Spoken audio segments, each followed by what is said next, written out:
इस विशेष वीडियो में हम शैवाल की पहली श्रेणी क्लोरोफाइसी के विवरण को देखेंगे।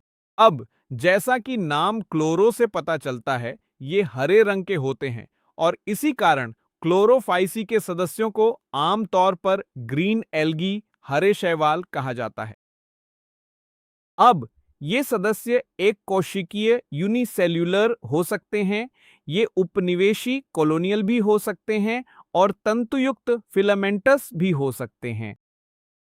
अगर हम क्लोरोफाइसी में उपस्थित पिगमेंट्स की बात करें तो इसमें क्लोरोफिल ए और क्लोरोफिल बी दोनों उपस्थित होते हैं और इन पिगमेंट्स की उपस्थिति के कारण इसका रंग हरा होता है। तो इसका रंग घास के हरे रंग के समान होता है। ये पिगमेंट्स यानी क्लोरोफिल क्लोरोप्लास्ट में उपस्थित होते हैं। जो क्लोरोप्लास्ट उपस्थित होते हैं वे अलग अलग आकार के हो सकते हैं। यह इस बात पर निर्भर करता है कि वे किस प्रजाति में पाए जाते हैं। इसके बाद भोजन का भंडारण। अब भोजन का भंडारण शैवाल की विभिन्न श्रेणियों की एक महत्वपूर्ण विशेषता है। ये भंडारण निकाय एक या एक से अधिक हो सकते हैं और इन भंडारण निकायों को पायरिनॉइड्स कहा जाता है, जो क्लोरोप्लास्ट में उपस्थित होते हैं। क्लोरोफाइसी के मामले में इन पायरिनॉइड्स में स्टार्च और प्रोटीन आरक्षित भोजन के रूप में उपस्थित होते हैं। कुछ शैवाल ऐसे भी हो सकते हैं जो भोजन को तेल की बूंद के रूप में संग्रहित करते हैं। इसके बाद शैवाल की तीनों श्रेणियों में कोशिका भित्ति की संरचना अलग अलग होती है। अगर हम क्लोरोफाइसी की बात करें तो इसमें भीतरी परत सेल्यूलोज की बनी होती है और बाहरी परत पेक्टोज की बनी होती है। प्रजनन की बात करें तो यह तीनों तरीकों से हो सकता है।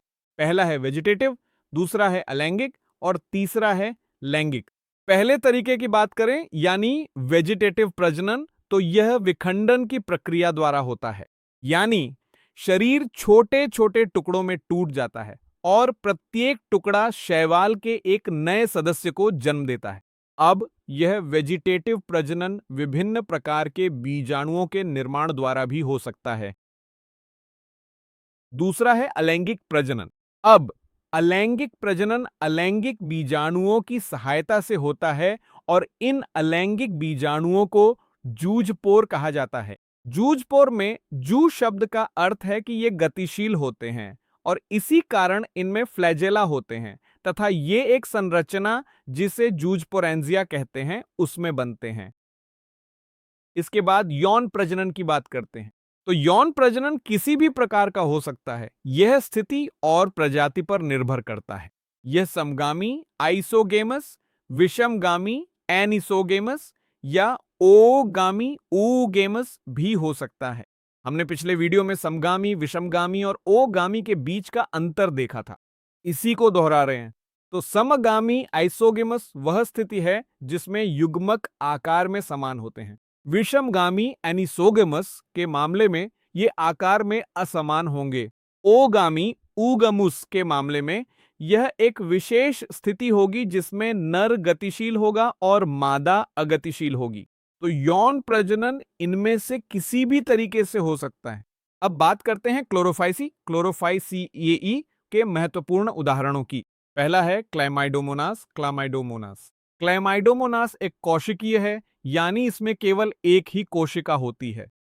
अगला है वॉल्वॉक्स। यह उपनिवेशी कॉलोनियल है। अब यह विशेष चित्र वॉल्वॉक्स का है। हम यहां पर बनी हुई कॉलोनी देख सकते हैं।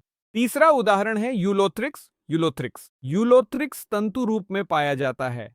फाइलेमेंट्स शैवाल का अन्य उदाहरण स्पाइरोजाइरा है, जबकि कैरा भी क्लोरोफाइसी का ही उदाहरण है।